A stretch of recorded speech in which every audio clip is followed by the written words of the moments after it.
本宫听说有人擅闯弦月阁，探视禁足宫嫔，与宫规圣旨不合，所以特意前来查一查。皇上，静嫔娘娘身边的如意啊，说是华妃娘娘在弦月阁外闹开。因华妃气势汹汹的要进行搜查，静嫔身边的如意马上去通知皇上，向皇帝详细揭示了这场风波的始末。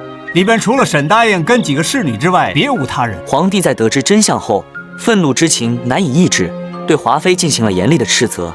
他毫不犹豫地收回了本想恢复华妃协助六宫权力，也不许去见温宜公主，免得教坏了公主，将这位年幼的公主重新交还给了曹贵人。你今时今日新宠上位，自然得意，可惜本宫做下均容不下你这种诡计多端的人。容不容得下是娘娘的气度，能不能让娘娘容下是嫔妾的本事。公主时日还长，我们走着瞧吧。回宫。随着混乱逐渐平息，人群渐渐散去，甄嬛巧妙地抓住了这个时机，趁着夜色探访了眉庄。眉庄这个曾经宠冠六宫的妃子，此刻却显得孤苦无依。她失宠了，那份深深的绝望与无助让她对皇帝的绝情感到心痛。她心中的火焰已然熄灭，剩下的只是寒冷的灰烬和无尽的落寞。甄嬛的到来让她的内心稍微有了一丝慰藉，但那份失落和痛苦却不是一朝一夕能够抚平的。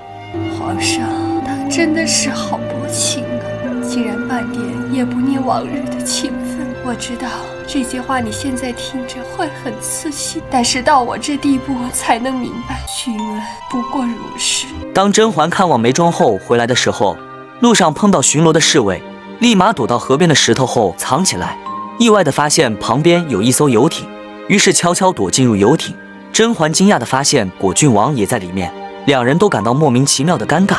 这时游艇的晃动声引起了侍卫的警觉，然而幸得果郡王在旁机智的协助，他才得以巧妙地躲过了侍卫的盘查。而果郡王说亲自开着游艇送甄嬛回去。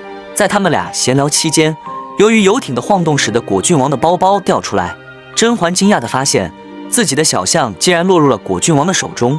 她虽然对果郡王的帮助感激不已，但心中却刻意回避了那份深厚的情感。七夕夜宴那晚，我曾偶遇小小的麻烦，幸得端妃解围，所以无论王爷听说任何关于夜宴当晚之事，都不要对人说起曾与我相遇一事。就如今晚夜，王爷入英语，我已感激不尽。小王不会告诉第三个人。在夜色深沉的时刻，甄嬛细心地审视着浣碧，深情款款地告诉她，她二人其实是同父异母的亲姐妹。吃里扒外的事儿我见多了，想不到如今害我的是我的亲妹妹。入宫前夜，父亲就告诉我了。她回想起多年来两人相伴度过的岁月，心中满是姐妹之间的深情厚谊。因此，对于过去发生的种种误会和冲突，甄嬛决定既往不咎，不再追究。她郑重地向浣碧承诺，一定会竭尽所能，满足她心中所有的愿望和期待。听到这些，浣碧心中涌起无尽的感激和愧疚，泪水如断线的珠子般滑落。她知道自己曾经犯下的错误被甄嬛宽宏大量地原谅了，这份深情厚谊让她感动不已。浣碧辜负长姐的交往，请长姐饶恕。你娘的事未曾与华妃他们说吧？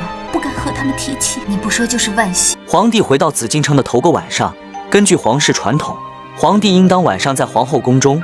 然而，皇帝的心中却充满了对甄嬛的思念，无法平静。于是，他命人精心制作了一枚同心结，并将其秘密送往甄嬛的寝宫，以此寄托他深深的思念之情。